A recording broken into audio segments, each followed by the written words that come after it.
Welcome back to another episode of Studio G. I'm Karina Perez. And I'm Shakira Hawkins. We have some interesting stories for you today. We got to look at Fright Domes' new attractions, a penny-covered car. And finally, an interview with a student that lives two lives. Studio G starts now.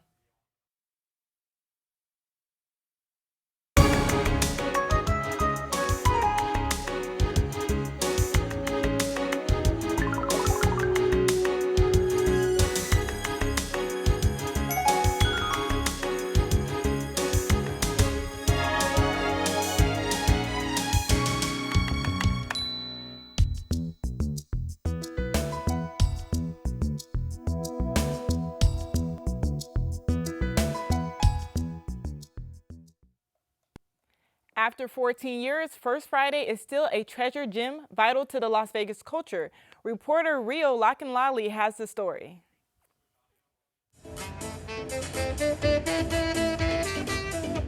For the last 14 years, every first Friday of the month, musicians, artists, and vendors come together in the heart of downtown Las Vegas.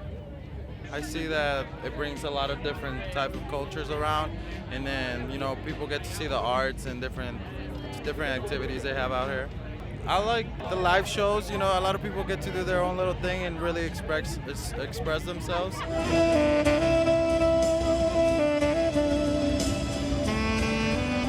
It really brings all kinds of crowds together.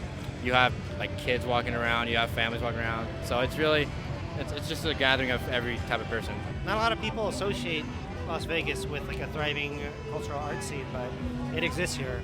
On the 14th anniversary of First Friday, even artists who are based outside of Nevada, like Eddie Lee, travel to Las Vegas to diversify the art scene. I was really surprised at how vibrant the art scene is, but like the locals, I didn't know it was this big, and they were extremely supportive of my work, really driven by this idea of mystery, with the female subject, and it doesn't necessarily have to be about anybody that I know in particular or specifically, but sort of this mood of this woman that you might see, on the street or something. Like, what is she thinking? What's her story? Artisans can also share their craftsmanship with locals and tourists at First Friday.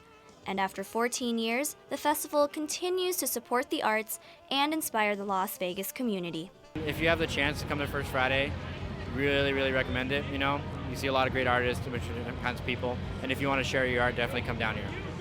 Reporting for Studio G, I'm Rio Lockenlally. Thanks, Rio. I have to check out First Friday next month. This month, First Friday celebrated its 14-year anniversary. The usual food, art, and music were there, but something was also happening in the heart of downtown Las Vegas, a peaceful rally. Jocelyn Luna got to talk to rally organizers and found out the message they wanted to send to festival attendees. In the midst of First Friday's 14-year anniversary, a peaceful rally was held to raise awareness about the Dakota Access Pipeline and stand with Standing Rock movement. We're a group of Las Vegas natives. I'm a member of the Las Vegas Paiute tribe, but we have other people here from the Navajo Nation, Oglala Lakota, and more. And we just want to stand with Standing Rock and show that we support them and that there's a lot of people besides the Native community that's an ally and that wants to support them. The Standing Rock Sioux tribe is located in North Dakota, and they want to put this pipeline near their land, and it's going through sacred area, and they want to just stop it. Like, there's people on the front line right now. There's been thousands of people that have gone to Standing Rock to stop the pipeline construction and doing whatever they can, but in a peaceful way. Rally organizers encouraged those opposed to the pipeline's construction to sign their petition and explain why it affects more than just natives. And that pipeline is supposed to cross through 4 states, and it's supposed to pump 450,000 barrels plus, through the Missouri River twice and through North America's largest aquifer. So it's not only a native issue, it's an issue for all people. Even 11 and 12-year-old sisters Zastaja and Zastayer understand the detrimental effects that may come with the pipeline and came out with their family to support. If we haven't came out here, there's probably been a lot of pipelines going to different places with oil and stuff like that, with no more clean water. Reporting for Studio G, I'm Jocelyn Luna. It's great to see people peacefully come together and stand in solidarity with one another for the betterment of our community. Now, for an event that might not be so peaceful, I guarantee you probably will have to stay together, reporter Chelsea Bangle has the story.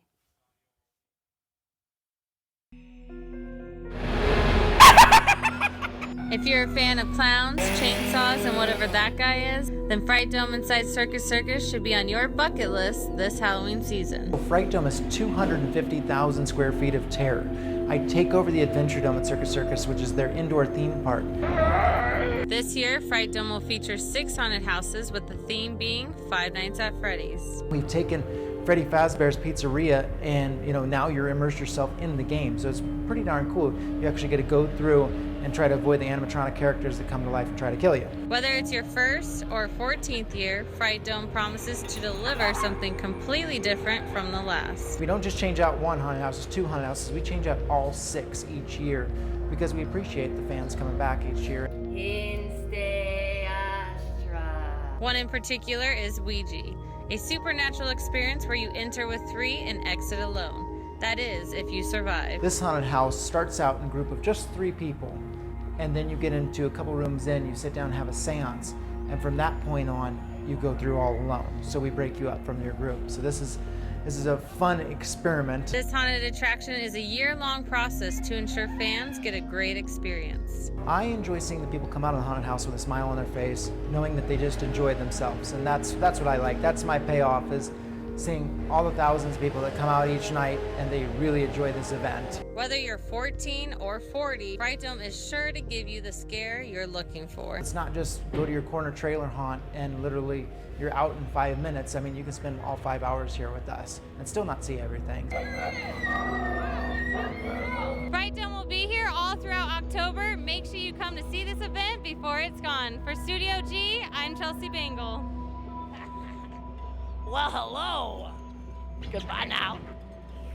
Welcome to Fright Dome. Prepare to be scared. Get ready for the mayhem. This year, the Fright Dome will see around 80,000 people.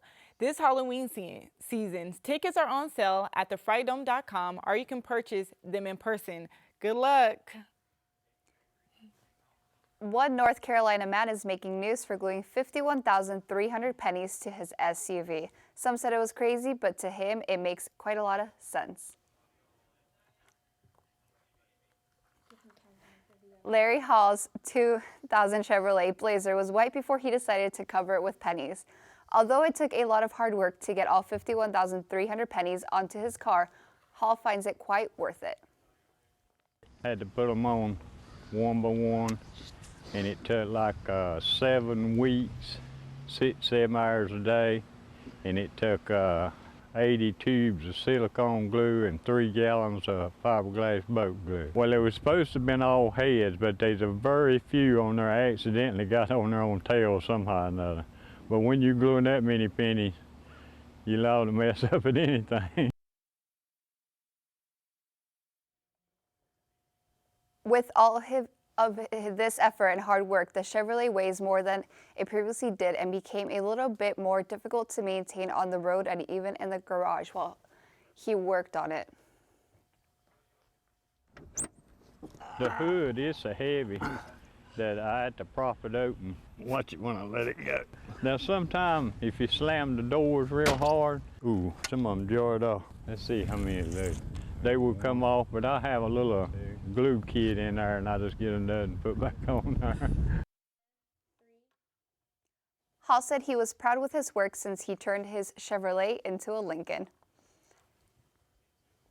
That must have taken him the longest time to do. Yeah, I wonder what glue he used. I know, it must take a lot really heavy-duty glue to finish up. I would do that to my car, but instead of pennies, I would do quarters. Because it's more shiny. It's It'll probably be a bling. lot more heavier, too. Yeah, true.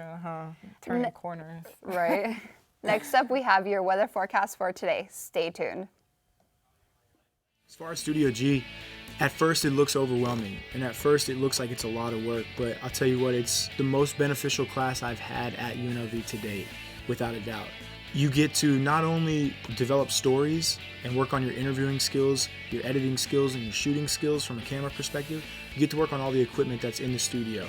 So you're working on audio, you're working on directing, tech directing. You get to produce your own show. You can take a 30-minute newscast and make it your own. And that's really cool about Studio G. Like I said, a lot of it seems overwhelming at first, but it is by far the best class I've taken at UNLV since I've been here. I mainly play a lot of contemporary jazz music from the 1960s up until about 2012, 2013. When I go on, just explain who it was, the name of the song, the name of the artist, maybe the name of the album, their career. I just hope that everybody enjoys it and appreciate it for the kind of music it is and how great it is. My name is Sam, and I host Sunday Evening Jazz on the rebelhd2.com.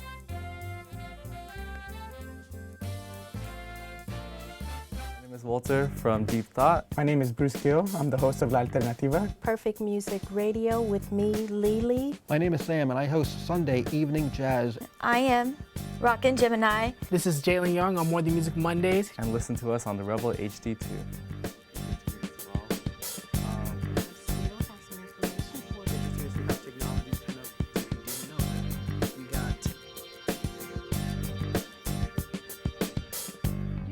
Get to do an internship, you have to do an internship. It's one of the requirements for a journalism major. You have to do an internship before you can graduate. Definitely having an internship as a requirement really helps push yourself out there and to just remind you that your graduation is coming up soon. You're going to have to need some work experience in your career. So it's really good to put yourself out there early on, and they tend to help students a lot more. So when you do a student internship, it really helps out a lot.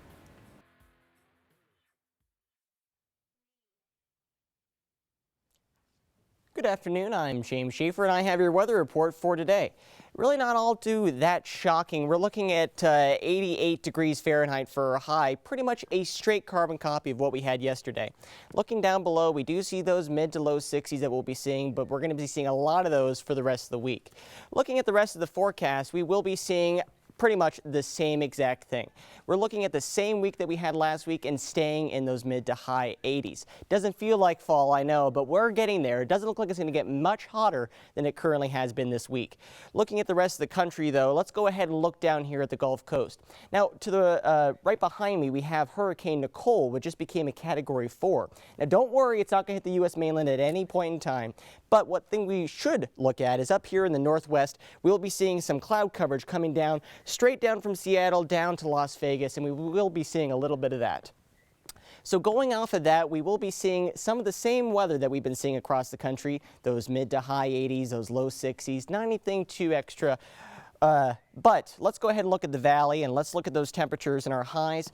As we can see, we see a margin of about 3 to 4 between Summerlin all the way down to Boulder City. Not all that too shocking, but let's go ahead and talk about up here, October 14th, tomorrow, we have a weather watch in effect for a fire watch. Now that fire watch is going to be in effect, and we will be very concerned about making sure that we have vigilant viewers, making sure that we don't have these fires.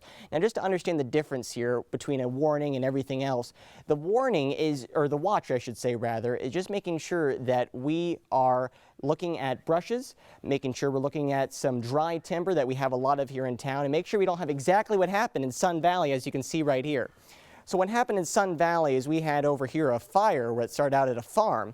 Firefighters were able to put it out, so it's not anything of much concern, but we want to make sure that viewers are, again, very vigilant with that and make sure that we do not see the same thing that happened at Sun Valley. So, fire down in Sun Valley, or up in Sun Valley, I should say, rather. We have to make sure we watch out for that. Definitely, definitely. Is it going to reach us any effects of it here or no? Oh, no, well, yes. We still have that dry weather hitting us here, so, you know, I know it's real dry around here, but, you know, it's real fiery in the studio with personalities like you guys, so nothing to worry about for us. Always so kind.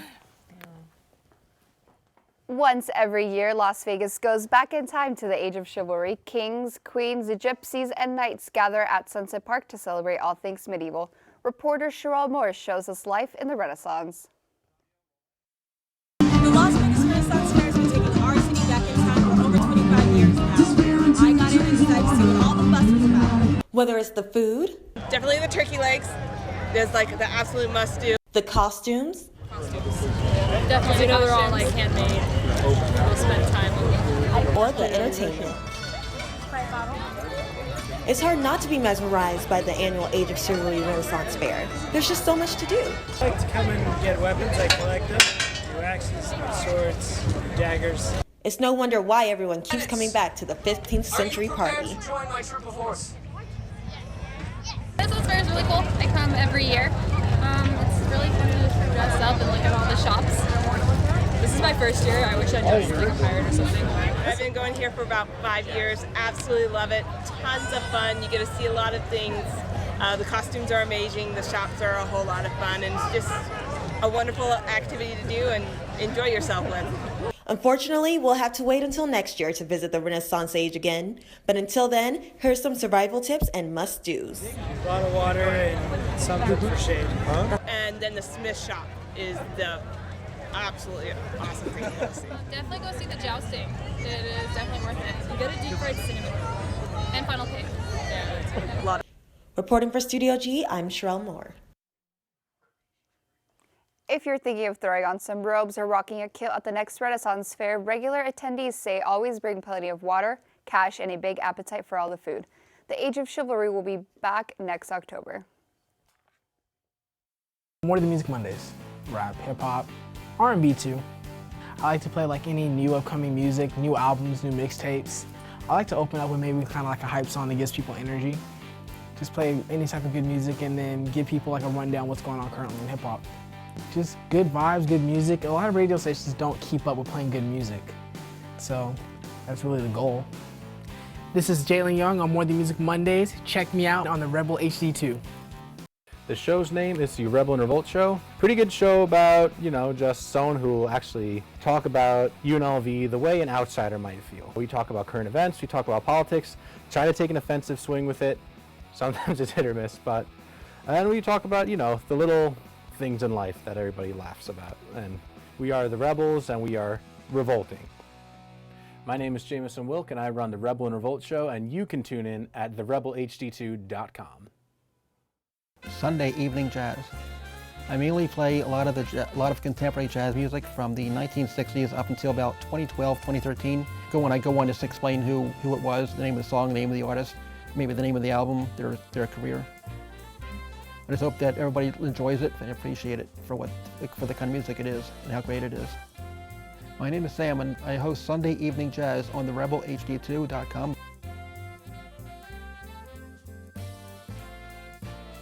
Really enjoy doing my show.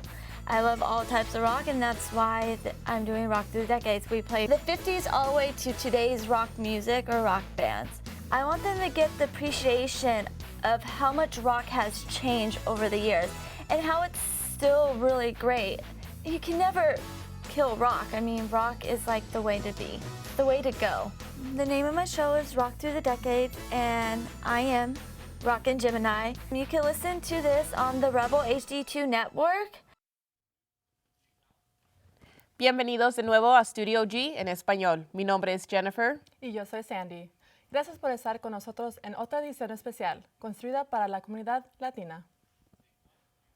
Los miles de inmigrantes en los Estados Unidos, el número de inmigrantes deportados está creciendo, causando la separación de miles de familias. Pero hay un lugar donde familiares pueden hablar tras una reja y tocar el dedo de sus seres más queridos. Nuestra reportera Idiana Ramírez fue a la frontera entre Estados Unidos y México y nos trajo la historia. Miren. Un muro de 653 millas que divide a dos países y a millones de familias. La frontera entre Estados Unidos y México, un lugar donde un aproximado de 30,000 inmigrantes son detenidos y deportados diariamente, causando una separación forzada entre padres e hijos. Para migrantes quienes ya han sido deportados, se unen con sus familiares tras una reja y un toque de dedo, que es lo más cerca que podrán estar a su familia. Se llama el Parque de la Amistad, una parte de la frontera entre Tijuana y San Isidro que está abierta sábado y domingo de 10 de la mañana hasta las 2 de la tarde. 6 horas en la que familias dicen sentirse prisioneros de su propio país tras una reja que les previene estar con sus seres más queridos. Una reja que le ha costado a Estados Unidos más de $2.500 millones para construir hasta 2015. Con un presupuesto que ha aumentado más del 75% desde la última década, la posibilidad que estos inmigrantes puedan abrazar a sus familias de nuevo se está disminuyendo, dejando a niños como Abraham David con menos oportunidad de abrazar a su padre, donde las 6 horas no son suficientes. Y es que 1 en cada 5 estudiantes de Nevada tienen al menos un padre inmigrante, y ahora millones de hijos están enfrentando la realidad que no podrán ver a sus padres diariamente. Son llamados criminales, aunque 65% de inmigrantes son deportados por crímenes no violentos, como violación de tránsito, pelea, manejar ebrio, entre otros. Pero en el Parque de la Amistad, en el lado de Tijuana, miles de personas reciben consejería legal gratuita para ver qué solución puede haber en su caso. Por lo regular y curiosamente todas las personas que vienen aquí los domingos siempre tienen un caso muy específico que son posibles candidatos para la visa U. Oportunidades como la visa tipo U les da la oportunidad a inmigrantes quienes han sido víctimas de crimen o violencia doméstica a no ser deportados. Muchas personas pues son deportadas, no saben que tienen este tipo de beneficio y fueron víctimas de alguna acto de violencia, entonces este es un beneficio que ellos pueden recibir por parte de migración. Un lugar donde se brinda información valiosa y una misa que les da alimento a su fe, con esperanzas a no darse por vencida y a unirse a sus familias de nuevo. La mayoría de su familia, sus esposas y sus hijos siguen en Estados Unidos. Mucha de esta población también tuvieron muchos años viviendo en Estados Unidos, fueron deportados y van a continuar intentándolo. Tuve la oportunidad de conocer a alguien que había intentado cruzar 15 veces. Y esta persona decía, y yo lo voy a continuar intentando todas las veces que me sea posible. Es una situación que deja miles de familias separadas, donde una reja impone entre la unión familiar en la que esperan obtener de nuevo un día. Reportando desde Tijuana, México, para Studio G y Dania Ramírez. El Parque de la Amistad abrirá sus rejas para selectas familias este mes, dando la oportunidad que las familias se unan tras años de hacerlo. Una oportunidad única. Ahora, con solo 3 semanas para las elecciones finales, nuevas iniciativas están en las papeletas de Nevada. Por si no sabías las primeras 3 leyes que el estado quiere cambiar, les tenemos la información.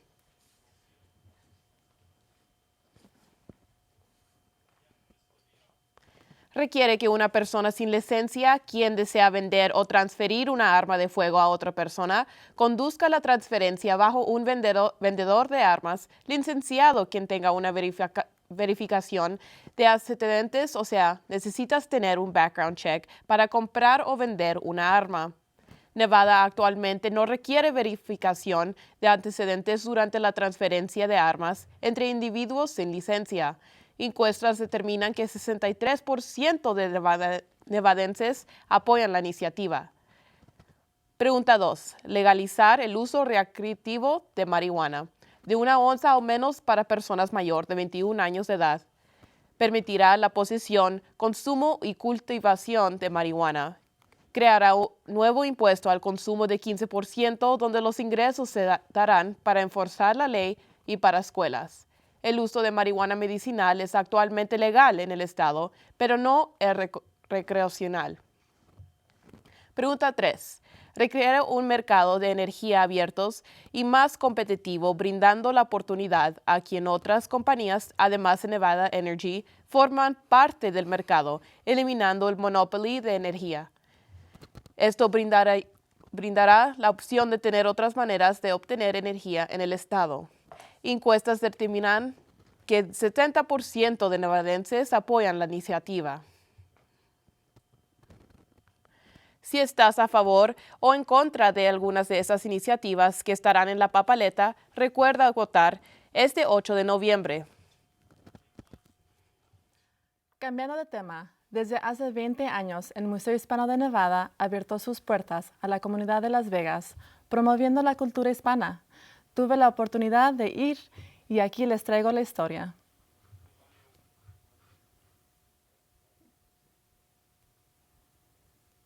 Promover el conocimiento, la educación y los recursos de las diversas culturas y tradiciones hispanas para los miembros de la comunidad. Por eso es de mucha importancia de que en Las Vegas existan partes donde se exhiban las raíces de nosotros, de la comunidad hispana. Artistas locales como Jesús Tolosa exhiben sus piezas de arte aquí en el Museo Hispano. Se pueden encontrar diferentes formas de pinturas, ropa tradicional y artefactos. Nosotros colaboramos con la mayoría de muchos grupos que existen aquí en Las Vegas y esa parte del museo se llama Casa de la Cultura Latina. Los grupos donan piezas de arte de diferentes países que son auténticos y originales. El Museo Hispano de Nevada significa como una casa a la cultura que tenemos aquí en la ciudad de Las Vegas para los hispanos. Me encanta este lugar. El Museo Hispano también tiene una sección para las personas con ceguera y discapacidad visual. Entre los programas, el arte, la música, la comida, el idioma, todo lo que hacemos tiene el propósito de educar a la comunidad general. Ir al Museo Hispano de Nevada me dio la oportunidad de conocer mis raíces mejor y está abierto al público todos los fines de semana. La entrada es gratuita. So, Jennifer. En menos de una semana tendremos el debate presidencial final aquí en la Universidad de Nevada, Las Vegas. En el próximo programa les traeremos las últimas noticias sobre el debate y estaremos en vivo desde el centro de los medios durante el último debate presidencial. Los esperamos entonces y a seguir English Programming after the break. Our Metropolis is a 30-minute show that airs every Tuesday evening at 91.5. You're going to hear Dr. Gary Larson along with our regular contributors talking about what matters to our community. And not only what matters, but why does it matter? We look at our community as a whole, but we also pay special attention to what's happening here at UNLV because that's our home as well. So looking at our Metropolis through the lens of a radio show really gives us the unique perspective to tell a story through words and through people, and I think it makes for a great program.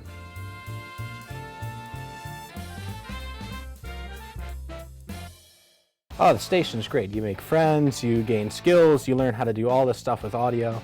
It's a fantastic thing. I can grow with everyone and everybody supports me as well as I can support them. I think it's great. I think it's a blessing to have this kind of equipment from the Green Spawn family as well as the state of Nevada. And it's really informative to see, how a radio show really works. Now that I do it, I have friends, I have people that want to hang out, and I get to play music a lot. It's very good too because we have all the top of the line equipment to work with and students here that can help you out. So it's a very, very good way to get involved in the radio.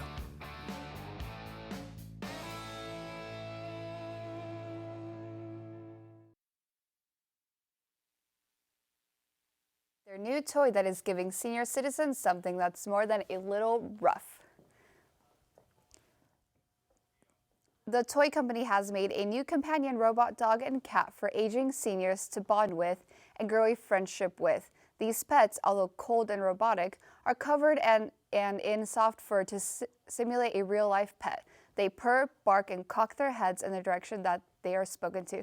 These toys come in multiple varieties of dog and cat breeds, which seems very cool.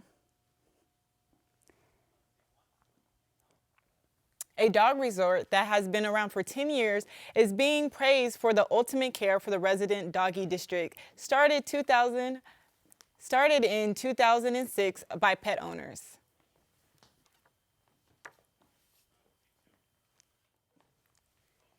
Thank you for returning to Studio G. I'm Karina Perez. And I'm Shakira Hawkins. We'll be covering the debate next week. Hope to see you there.